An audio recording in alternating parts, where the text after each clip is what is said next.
சத்தியம் உங்களை விடுதலையாக்கும். கர்த்தராகிய இயேசு கிறிஸ்துவின் நாமத்துக்கு மகிமை உண்டாவதாக. ஏசாயா தீர்க்கதரிசியின் புஸ்தகம் 51வது அதிகாரம் 3வது வசனத்தை நாம் தியானித்துக் கொண்டிருக்கிறோம். இந்த வசனத்திலே ஒரு அழகான ஒரு அற்புதமான வாக்குத்தத்தத்தை தேவன் கொடுத்திருக்கிறார். அதாவது தேவ பிள்ளைகளின் வாழ்க்கையை நான் ஏதேனை போல மாற்றுவேன், கர்த்தரின் தோட்டத்தை போல மாற்றுவேன். அப்படி மாற்றுவதனால துதி சத்தமும் கீத சத்தமும் சந்தோஷமும் மகிழ்ச்சியும் உண்டாகும் என்று அங்கே வாக்குத்தத்தத்தை தேவன் கொடுத்திருக்கிறார். ஏதேன் என்ற வார்த்தைக்கு அர்த்தமே களிப்பு, களிகூறுதல் என்று அர்த்தம். அப்படின்னா உங்க ஒவ்வொரு வாழ்க்கையும் ஆண்டவர் களிப்பாய் மாற்றுவேன் என்று சொல்லுகிறார். சந்தோஷத்தின் மிகுதி தான் களிப்பு.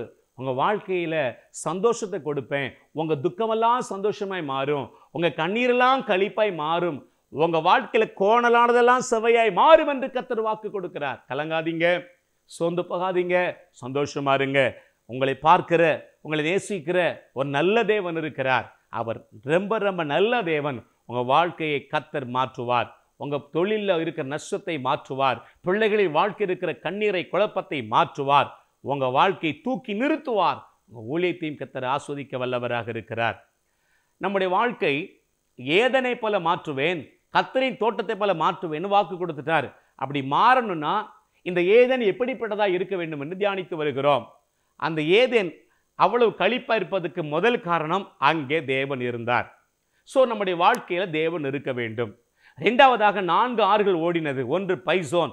பைசோன் என்றால் இன்க்ரீஸ், அதிகரிப்புன்னு அர்த்தம். அதாவது நமக்கும் தேவனுக்கும் உள்ள உறவு அதிகரிக்க வேண்டும்.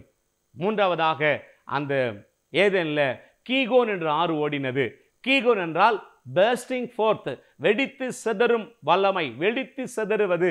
அது என்னன்னா அப்போஸ்தலர் 1:8 படி பரிசுத்த ஆவியானவரின் அபிஷேகம். ஸோ அபிஷேகத்தை பெற்றுக்கொண்டு அந்நிய பாஷையில் எவ்வளவு அதிகமாய் துதிக்கிறோமோ, ஜெபிக்கிறோமோ, உருவாடுகிறோமோ அந்த அளவு உள்ளான மனுஷனில் வல்லமை அதிகரிக்கும், பலன் அதிகரிக்கும், ஆவில அனலாயிருப்போம்.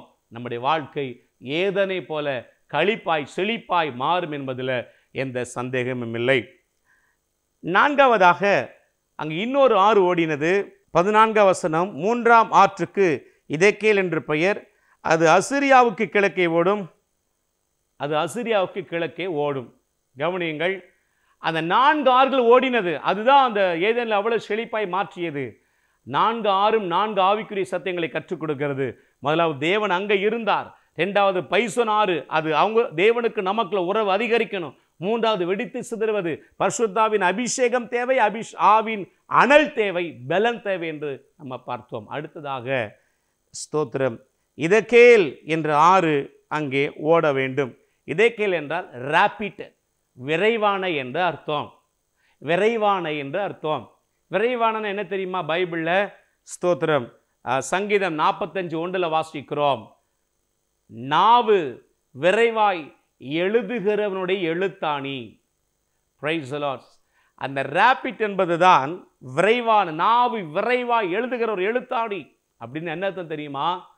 உங்க நாவு சரியான வார்த்தைகளை பேசணும், நாவில் சரியான வார்த்தைகள் இருக்கணும், நாவை காத்துக்கொள்ளணும், உதடுகளின் வாசலுக்கு காவல் வைக்கணும். கண்ட வார்த்தையை இஷ்டத்துக்கு பேசினா வாழ்க்கை ஏதனை போல இருக்காது. வேதத்தில் வாசிக்கிறோம், நன்மையை காணும்படி வேதத்தில் 2 முறை எழுத வைக்கப்பட்டிருக்கிறது. நன்மையை காணும்படி, ஜீவனை விரும்பி நீடித்த நாட்களை அபேட்சிக்கிற மனுஷன் யார்? பெற்றுக்கொள்கிற மனுஷன் யார்? தன் நாவை பொல்லாப்புக்கும் தன் உதடுகளை கபட்டு வசனிப்புக்கு விளக்கி காத்து கொள்ளுகிறவன் தானே.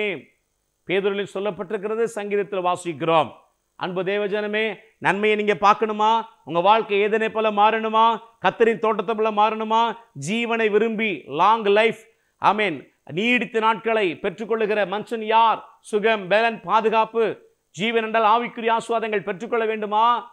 நாவை காத்துக்கொள்ள வேண்டும். எல்லா காவலோடும் இருதயத்தை காத்துக்கொள்வது எவ்வளவு முக்கியமோ அந்த அளவு நாவு காக்கப்பட வேண்டும். நாவின் வார்த்தைகள் தரமானதாக இருக்க வேண்டும், விசுவாசமானதாக இருக்க வேண்டும், நேர்த்தியானதாக இருக்க வேண்டும். தவறான அறிக்கைகள், அதாவது எதிர்மறையான அறிக்கைகள் உங்க வாழ்க்கையை ஒன்றில்லாமல் போக பண்ணிவிடும். வேதம் நாவை பற்றி நிறைய சொல்லிக் கொண்டே இருக்கிறது. என்னாகம 14வது அதிகாரம் 28 வாசிக்கிறோம், இந்த ஜனங்கள் என் காதுகள் கேட்க என்ன சொன்னார்களோ அதின்படி நான் அவர்களுக்கு செய்வேன்.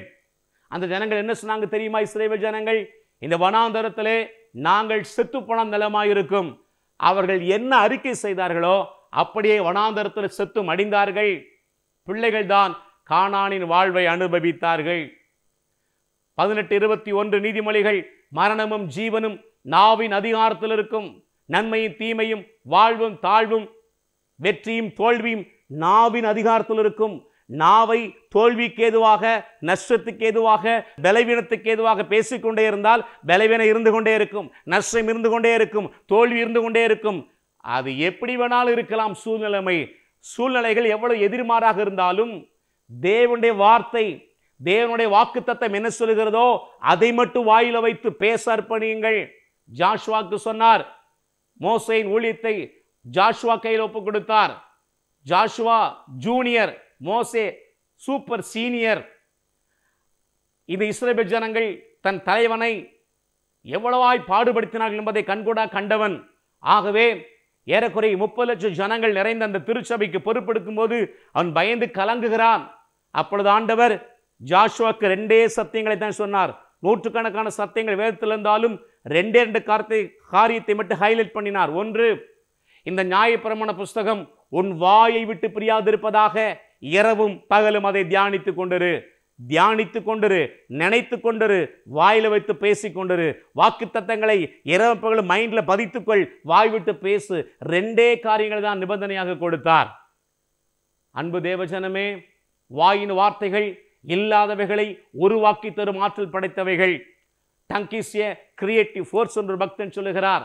ஒன்றும் இல்லாவிட்டாலும் புதிதாக உருவாக்கி தரக்கூடிய ஆற்றல் நாவுக்கு உண்டு. ஆகவே தான் வேதம் சொல்லுகிறது, மரணமும் ஜீவனும் நாவின் அதிகாரத்தில் இருக்கிறது என்று சொல்லி. ரோமருக்கு எழுதிய நிருபம் 10வது அதிகாரம் 10வது வசனம் இப்படி சொல்லுகிறது, நீதி உண்டாக இருதயத்தில் விசுவாசிக்கப்படும், ரட்சிப்புண்டாக வாயினாலே அறிக்கை பண்ணப்படும், விடுதலை உண்டாக, மேன்மை உண்டாக, ஜெயம் உண்டாக, சந்தோஷம் உண்டாக, ஆசீர்வாதம் உண்டாக வாயினாலே அறிக்கை பண்ணப்படும். வாயின் வார்த்தைகள் நிலத்திலே விதைக்கப்படுகிற விதைக்கு சமமானது. கடந்த சில வாரங்கள், மாதங்கள், வருடங்களுக்கு முன்பதாக வாயின் வார்த்தையினால் எதை உங்க வாழ்க்கையில விதைத்தீர்களோ அதை தான் இன்றைக்கு அறுத்து கொண்டிருக்கிறீர்கள். இன்றைக்கும் இனிமேலும் எவைகளை விதைக்கப் போகிறீர்களோ அவைகளின்படிதான் உங்க எதிர்காலம் அமைய போகிறது. எதை பேசிக் கொண்டிருக்கிறீர்கள்? ஐம்புலன்கள் சொல்வதையா? சூழ்நிலைகள் சொல்வதையா? சூழ்நிலைகள் எதை வேணாலும் சொல்லும், ஐம்புலன்கள் எதை வேணாலும் சொல்லும். ஆனால் இந்த தேவனுடைய வார்த்தை என்ன சொல்லுகிறதோ, இந்த நியாயப்பிரமாண புஸ்தகம் உன் வாய் விட்டு பிரியாது இருப்பதாக தேவனுடைய வார்த்தை என்ன சொல்லுகிறதோ. எல்லாரும் கோலியாத்தை பற்றி பேசினார்கள். அவன் உயரத்தை பார்த்தார்கள், அவனுடைய விரல்களின் தோற்றத்தை பார்த்தார்கள், பிரமித்து அலறி ஓடினார்கள். 40 நாட்களிலும் அலறி ஓடினார்கள். ஆனால் தாவீது கோலியாத் எவ்வளவு உயரமாய் இருக்கிறான் என்று பார்க்கவில்லை, அவன் தோட்டத்தை பார்க்கவில்லை. அவன் கோலியாத்தை பற்றி பேசாம கோலியாத்தை பார்த்து பேசினான். உன் தலையை உன்னை விட்டு வாங்கி உன் மாம்சத்தை ஆகாயத்து பட்சிகளுக்கும் பறவைகளுக்கும் புசிக்க கொடுப்பேன் என்று இஸ்ரவேலின் இராணுவங்களின் தேவனாகிய சேனைகளின் கர்த்தருடைய நாமத்திலே சொல்லுகிறேன். பாருங்கள், அவன் பேசின வார்த்தையை பரலோகம் கனப்படுத்தினது.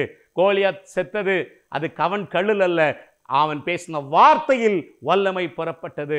அன்பு தேவஜனமே, பெரும்பாடுள்ள ஸ்திரியை குறித்து வேதத்தில் சொல்லப்பட்டிருக்கிறது. மார்க் எழுதின சுவிசேஷம் ஸ்தோத்திரம் 5வது அதிகாரத்தில் வாசிக்கிறோம். 12 வருஷமாய் உதரப்போக்கு வியாதினாலே கஷ்டப்பட்டு கொண்ட மகள் இயேசு வஸ்திரத்தை தொட்டால் சுகமாவேன் என்று சொல்லி ஜனக்கூட்டத்துக்குள்ளே போய் இயேசுவின் வஸ்திரத்தை தொட்டு சுகத்தை பெற்றுக்கொண்டாள். ஆனால் இதே வார்த்தை ஆங்கில பைபிளில் எப்படி போடப்பட்டிருக்கு? ஆம்ப்ளிஃபைட் பைபிளில் அவள் திரும்ப திரும்ப தொட்டால் சுகமாவேன் என்று சொல்லி சொல்லி சொல்லி தொட்டு சுகத்தை பெறுகிற வரைக்கும் சொல்லிக்கொண்டே இருந்தாள். அவள் எதை அறிக்கை செய்தாலோ அதன்படி அவளுக்கு நடந்தது. ஆபிரகாம் ஈசாக்கை அழைத்து கொண்டு மோரியா தேசத்தில் ஒரு மலைக்கு செல்கிறான் பலியிடுவதற்காக. ஈசாக்கை பலியிடத்தான் செல்கிறான் ஆபிரகாமுக்கு தெரியும், ஆனால் ஈசாக்குக்கு தெரியாது. இப்பொழுது அந்த மலை அடிவாரம் வந்த பொழுது அந்த ஆபிரகாம் வேலைக்காரங்களை பார்த்து சொல்லுகிறான், நானும் பிள்ளையாண்டாலும் அவ்விடம் விட்டு போய் தொழுது கொண்டு திரும்பி வருவோம் என்று அறிக்கை செய்கிறார். ஆனால் திரும்பி ஈசாக்கை அழைத்து கொண்டு வருவதற்காக செல்லவில்லை. அவனை கண்டந்துண்டமாக வெட்டி பலி கொடுக்கத்தான் செல்கிறான். ஆனால் அவன் பேசுகிற வார்த்தையை பாருங்கள், திரும்பி வருவோம். இப்போது ஈசாக்கும் ஆபிரகாமும் மலையில ஏறிக்கொண்டு போகிறார்கள். அப்பொழுது ஈசாக்கு கேட்கிறான், அப்பா பலிக்கு தீவட்டி இருக்கிறது, விறகு இருக்கிறது, பலிக்கான ஆடு எங்கே? அப்பொழுது ஆபிரகாம் சொல்லுகிறான், கர்த்தர் பார்த்து கொள்ளுவார். பாருங்கள், தன் மகனைத்தான் பலியிடப் போகிறேன் என்று அவனுக்கு தெரியும். தெரிந்தாலும் அவன் வார்த்தையை பாருங்கள், நான் ஸ்தோத்திரம் கர்த்தர் பார்த்து கொள்வார். அதே போல கர்த்தர் பார்த்து கொண்டார். ஈசாக்கை உயிரோடே அவன் பெற்றுக்கொண்டான். திரும்பி வந்தார்கள். வாயின் வார்த்தையில அவ்வளவு வல்லமை இருக்கிறது. வாயின் வார்த்தைகள் எதிர்காலத்தை தலைகளாக புரட்டி போட்டுவிடும். யாக்கோபை குறித்து ஒரு காரியத்தை சொல்ல விரும்புகிறேன். இப்பொழுது யோசேப்பை சகோதரர்மார் அங்கே எகிப்தில் விற்று போட்டார்கள். அப்பாட்ட வந்து பொய் சொன்னார்கள், இது மிருகம் அடித்து கொண்டு போட்டது என்று சொல்லி. கடைசியா பஞ்சம் வந்தது. அவர்கள் தானியம் வாங்க போனார்கள். யோசேப்பு தன்னை வெளிப்படுத்தினான். கடைசியா சொன்னா, யோசேப்பின் சகோதரன் பென்யமீன் வர்ற வரைக்கும் சிமியோனை பிடிச்சு சிறையில் வைத்துக்கொண்டு அழைத்து வார்கள் என்று சொன்னான். அப்பொழுது யாக்கோபிடம் வந்து சொன்ன பொழுது அவன் விடமாட்டேன் என்று சொல்லிவிட்டான். பஞ்சம் அதிகரித்தபடினால் அவன் சொன்னான், அந்த யோசேப்பையும் நான் பார்க்கல, இழந்துட்டேன், இருக்கிறான்னு சொன்னால் எனக்கு மறுபடியும் ஜீவன் வந்தது போல இருந்தது, இந்த சிமியோனே காணும், மறுபடியும் இவனே கேட்குறீங்களேன்னு சொல்லி ஒரு வார்த்தை சொன்னான். ஒருவேளை இந்த பெஞ்சமினுக்கு எதா ஆகுமானால் என் கடைசி நாட்களில் என் நிறை வயதை சஞ்சலத்தோடைய பாதாளத்தில் இறங்க பண்ணிவீர்கள். அவன் எதார்த்தமாக சொன்னானோ, அதெல்லாம் உண்மையை சொன்னானோ, எதார்த்தமாக சொன்ன அது மேட்டர் இல்லை. வாயின் வார்த்தைகளை பாருங்கள். கடைசி நாட்களில் என் நிறை வயதை சஞ்சலத்தோடைய பாதாளத்தில் இறங்க பண்ணிவீர்கள். பாருங்கள், கடைசி யாக்கோபு எகிப்துக்கு போய் சேர்ந்தான். கடைசியிலே அவன் யாக்கோபின் எல்லா குடும்பத்தையும் யோசேப்பை பராமரித்தான். கடைசியா யோசேப்புக்கு ஒரு செய்தி வந்தது, உன் தகப்பனாருக்கு வருத்தமாய் இருக்கிறது. அந்த வருத்தமாய் இருக்கிற என்ற வார்த்தையில் ஒரு எபிரேய வார்த்தை வருகிறது. எந்த எபிரேய வார்த்தை என்று சொன்னால், எசேக்கியா வியாதிப்பட்டு அவன் மரணத்துக்கு சமீபமாக இருந்தான்னு வாசிக்கிறோம். எசேக்கியா வியாதிப்பட்டான். அந்த எசேக்கியா வியாதிப்பட்டான் என்ற இடத்துல என்ன எபிரேய வார்த்தை இருக்குதோ அதே வார்த்தை தான் உன் தகப்பனாருக்கு வருத்தமாய் இருக்கிறது என்ற இடத்துல எழுதப்பட்டிருக்கிறது. எசேக்கியாவுக்கு அந்த வியாதி என்ன தெரியுமா? அரிப்பிளவை, அதாவது கேன்சர். அதே போல யாக்கோபும் கடைசி நாட்களிலே அவன் அறிக்கையின்படியே அந்த வியாதிக்குட்பட்டவனாகி சஞ்சலத்தோடே வருத்தத்தோடே அவன் தன் மரணத்தை சந்தித்தான். பாருங்கள், யதார்த்தமா வேதனை மிகுதியில, பாசத்தின் மிகுதியில அவன் சொன்ன வார்த்தை கடைசி நாட்களில் அவனை சஞ்சலத்தோடே பாதாளத்தில் இறங்க பண்ணினது. வார்த்தையில் அவ்வளவு வல்லமை இருக்கிறது. ஆகவே அன்பு தேவ ஜனமே, மூணாவது ஒரு ஆறு உங்கள் வாழ்க்கையை ஓடுனா உங்கள் வாழ்க்கை ஏதனை போல இருக்கும். அந்த ஆற்றுக்கு பெயர் தான் விரைவான. எது விரைவானது? நாவு விரைவாக எழுதுகிற எழுத்தாணி. அந்த நாவை காத்துக்குள்ள தீர்மானம் பண்ணுங்க. ஒரு சிங்கிள் வேர்டு கூட தப்பாக பேசாதீங்க. 5 மணி நேரம் ஜெபம் பண்ணாலும் ஒரு சிங்கிள் வேர்டில் அந்த ஜெபத்தை அழிக்க முடியும். விசுவாசமாக பேசுங்க, பாசிட்டிவாக பேசுங்க, வாக்கு தத்தங்களை பேசிக்கிட்டே இருங்க. சூழ்நிலைகளை மாற்றிடும். கோலியாத்தை அது விரட்டி அடிச்சிடும். எவனாகிலும் இந்த மலையை பார்த்து, மார்க் 11:23, மலையை பற்றி இல்லை, மலையை பார்த்து நீ பெயர்ந்து சமுத்திரத்தில் தள்ளுண்டு போயின்று தன் இருத்திலே சந்தேகப்படாமல் சொன்னால் சொன்னபடி ஆகும், சொன்னபடி ஆகும், சொன்னபடி ஆகும். மலையை பற்றி பேசாதீங்க சகோதரா. கோலியத்தை பற்றி பேசாதீங்க. பிரச்சனை பற்றியே பேசாதீங்க. பேசாத அதிகரிக்கும். அது உங்களை ஆழத்துக்கு இழுத்து கொண்டு போயிடும். அது நடுவில் வார்த்தையை பேசுங்க. தேவனுடைய வார்த்தையை, வாக்குத்தத்தத்தை பேசுங்க. பாசிட்டிவாக பேசுங்க. அது உங்களை தூக்கி நிறுத்தும். ஜெபிப்போமா? மகா கிருபையும் இரக்கமும் நிறைந்த பரிசுத்த பிதாவே, கர்த்தராகிய இயேசுவின் நாமத்தில் உம்மை துதிக்கிறோம். ஒவ்வொரு வாழ்க்கையும் ஏதனை போல மாற்றுவேன், கர்த்தரின் தோட்டத்தை போல மாற்றுவேன் வாக்கு கொடுத்துருக்கீங்க சப்பா. ஆண்டவரே, களிப்பா மாற்றுவேன். துதி சத்தமும் கீத சத்தமும் சந்தோஷமும் மகிழ்ச்சி கேட்கப்படும் சொன்னீங்களே ஆண்டவரே, அதற்கு காரணம் 4 காரியங்களை தியானித்திருக்கிறோம். இந்த 4 காரியங்களை வாழ்க்கையில் அபியாசப்படுத்தி வெற்றியாய் வாழ உதவி செய்யுங்க. உங்களுக்கு சித்தமானால் 5வது காரணத்தை தியானிக்க எங்களுக்கு வர நாட்டில் உதவி செய்யுங்க. இயேசு கிறிஸ்துவின் நாமத்தில் பிதாவே, ஆமென், ஆமென். God bless you. கர்த்தர் ஆசீர்வதிப்பாராக. ஆமென். Pastor S. ராஜேஷ், இயேசுவின் இரத்தக்கோட்டை, நல்ல சமாரியன் ஐக்கிய ஊழியங்கள், 15/272/1, பெரிய செல்வம் நகர், தாளமுத்து நகர் பகுதி, சிலுவைப்பட்டி, தூத்துக்குடி.